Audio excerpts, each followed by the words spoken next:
আসসালামু আলাইকুম। আজকে ডাটা স্ট্রাকচার অ্যান্ড অ্যালগরিদমের আমাদের 5 নাম্বার ক্লাস। আজকের ক্লাসে আমরা মিনিমাম স্প্যানিং ট্রি নিয়ে আলোচনা করব। তো মিনিমাম স্প্যানিং ট্রি এর ক্ষেত্রে আমাদের একটা কোশ্চেন দেওয়া আছে এখানে। বলছে যে ফাইন্ড আউট দ্য এমএসটি অর্থাৎ minimum spanning tree of the following graph. অর্থাৎ এখানে একটা গ্রাফ দেওয়া আছে, যেটা হচ্ছে গ্রাফ আমরা দেখেই বুঝতে পারছি এটা একটা ইউনিডিরেকশনাল গ্রাফ। এবং এখানে আমার টোটাল ভার্টেক্স 7 ভার্টেক্স আছে এবং এজ আছে যেগুলা, এবং এজ টোটাল এজ কয়টা আছে? 1টা 2টা 3টা 4টা 5টা 6টা 7টা 8টা এজ আছে এবং প্রত্যেকটা এজের কিন্তু একটা আমার ভ্যালু দেওয়া আছে, একটা ওয়েট দেওয়া আছে। এখন এইখান থেকে আমাকে বের করতে হবে মিনিমাম স্প্যানিং ট্রিটা। তো এইখানে সলিউশন করার ক্ষেত্রে আমার ওই যেটা বলছিলাম, আমরা দুইভাবে আমরা ক্যালকুলেশন করতে পারি। একটা হচ্ছে প্রিমস অ্যালগরিদম, একটা হচ্ছে ক্রুশকালস অ্যালগরিদম। ঠিক আছে, আমরা একটা প্রিমস অ্যালগরিদম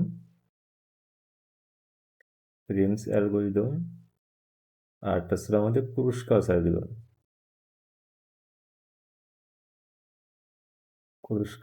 অ্যালগরিদম।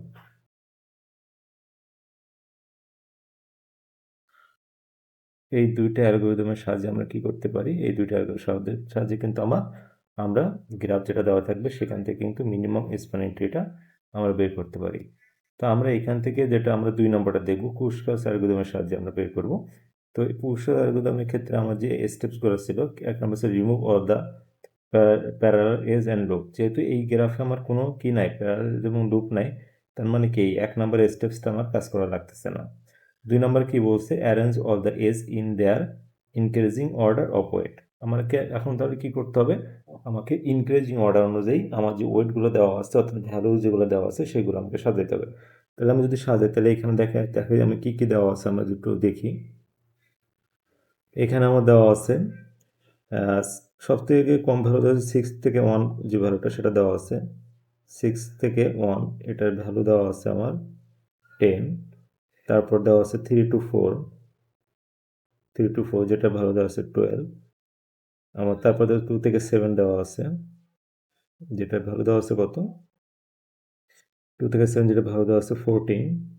এরপরে কত দেওয়া আছে? এরপরে দেওয়া আছে আমার 2 থেকে 3 দেওয়া আছে, 2 থেকে 3 যেটা ভ্যালু দেওয়া আছে আমার কত? 16।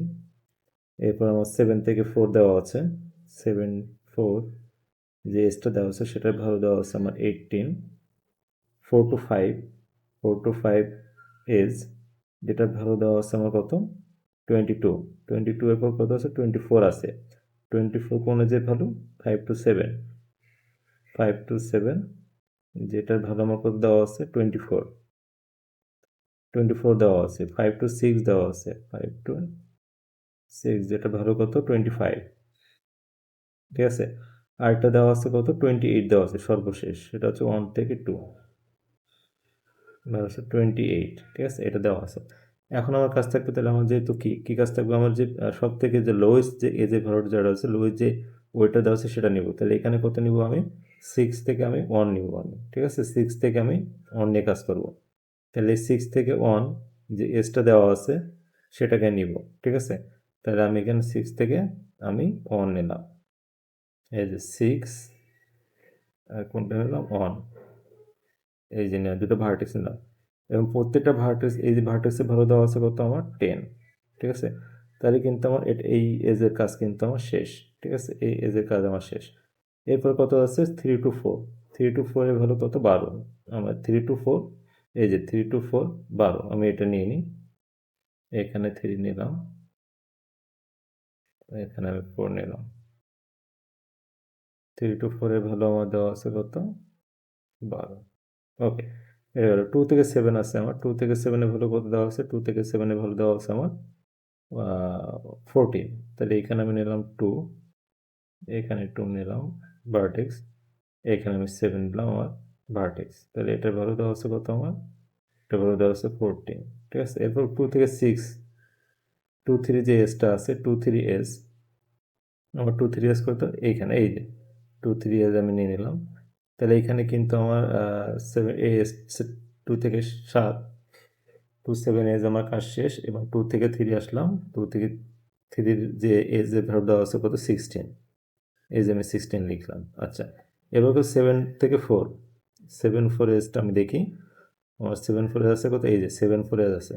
এখন যদি 7 4 যদি এজ নেই তাহলে কিন্তু আমার লুপ হয়ে যাচ্ছে, যার কারণে কি আমার 7 4 এজটা কিন্তু আমি নিতে পারবো না। আমি যদি 7 4 দেখি, 7 4 এজটা যদি আমি নেই, ঠিক আছে, 7 4 এজ নিলে আমার কিন্তু এখানে লুপ হয়ে যাচ্ছে। এই যে এটা একটা লুপ সৃষ্টি, তার মানে কি 7 4 এজ আমি নিতে পারবো না, 7 4 এজটা কিন্তু আমি নিতে পারবো না, ঠিক আছে। তাহলে 7 4 এজ ছাড়া আমাকে এখন কাজ করতে হবে, ঠিক আছে। ওকে, 7 4 এজ ছাড়া আমাকে কাজ করতে হবে, এটা আমি বাদ দিয়ে দিলাম, ঠিক আছে। তাহলে আমার 7 4 যে এজটা আছে ওটা আমি নিব না, তাহলে এটা আমি এখানে কি করে দেবো, ক্রস করে দিলাম, ওই যে এটা বাদ। 4 to 5 আছে আমার, 4 to 5 কি আমি নিতে পারবো? 4 to 5, হ্যাঁ 4 থেকে আমার কত 5, তাহলে 4 থেকে 5 হয়ে আছে, এই যে 4 থেকে 5, তাহলে এখানে আমি 4 থেকে 5 নিয়ে নেব, এই যে 4 to 5 আমি নিলাম। এটা ভ্যালু কত দেওয়া আছে, এটা ভ্যালু আছে 22, এই যে এটা, তাহলে এটা আমার নেওয়া শেষ। আচ্ছা, এরপর কত আছে 5 to 7, 5 to 7 কি আমি নিতে পারবো না, লুপ হয়ে যাবে আমার 5 থেকে 7। এই দেখেন 5 to 7 কিন্তু আমি নিতে পারবো না, 5 to 7 নিলে আমার কি হয়ে যাবে, আমার কিন্তু লুপ হয়ে যাবে। আমি দেখি এখানে, এই যে 5 থেকে 7 যখন আমি নিব তখন কিন্তু আমার লুপ হয়ে যাচ্ছে, তাহলে এটা কিন্তু আমি নিতে পারবো না, তাহলে এই 5 to 7 আমার বাদ হয়ে যাবে। 5 to 7 এটা আমার কোরাস, এটা কিন্তু আমি নিতে পারবো না, ঠিক আছে। 5 to 7 এটা আমার কোরাস, এটা আমি নিতে পারবো না, ঠিক আছে, এটা আমি নিতে পারবো না। তাহলে এরপর কোনটা আছে, 5 to 6 আছে আমার, 5 to 6, 5 to 6 কে আমি নিতে পারবো, হ্যাঁ 5 to 6, না 5 to 6 ও কিন্তু, হ্যাঁ 5 to 6 নিতে পারবো, কারণ আমার এখানে লুপ হয় না। তাহলে আমি 5 to 6 আমি নিয়ে নিই, 5 to 6 আমি নিয়ে নিই, এই যে 5 to 6 আমি নিয়ে নিলাম, কারণ এখানে কি আমার লুপ হচ্ছে না। 5 to 6 এর ভ্যালু দেওয়া আছে কত, 5 to 6 এর ভ্যালু দেওয়া আছে 25, এই যে আমি নিলাম। 1 2, 1 2 এজ যেটা আছে, 1 2 এজ এর ভ্যালু 28, এই 1 2 নিতে পারবো, এটা নিতে পারবো না, কারণ এটা নিলে কি হয়ে যাবে, এটা নিলে কিন্তু আমার লুপ হয়ে যায়, ঠিক আছে। আমি যদি দেখি, এই যে 1 থেকে 2 নিলে এটা কিন্তু আমার লুপ হয়ে যাচ্ছে, তাহলে আমি নিতে পারবো না, তাহলে 1 থেকে 2 এটা আমার কোরাস, এটা আমার বাদ, এটা আমি নিতে পারবো না, এটা আমার কোরাস, ঠিক আছে, এটা আমি নিতে পারবো না। তাহলে এখানে আমার কি কি আসতেছে এখানে, তাহলে এখানে আমার যেটা আসতেছে, হ্যাঁ তাহলে এখানে যদি আমি দেখি, তাহলে এটা কিন্তু আমি নিতে পারবো না, ঠিক আছে। ওকে, তাহলে আমার এটার কাজও আমার শেষ, 25 এটা আমার, তাহলে আমি প্রত্যেকটা ভার্টেক্স এবং প্রত্যেকটা এজ নিয়ে কিন্তু আমার কাজ শেষ। তাহলে আমি যেটা পেলাম এটা হচ্ছে আমার final minimum state, this is the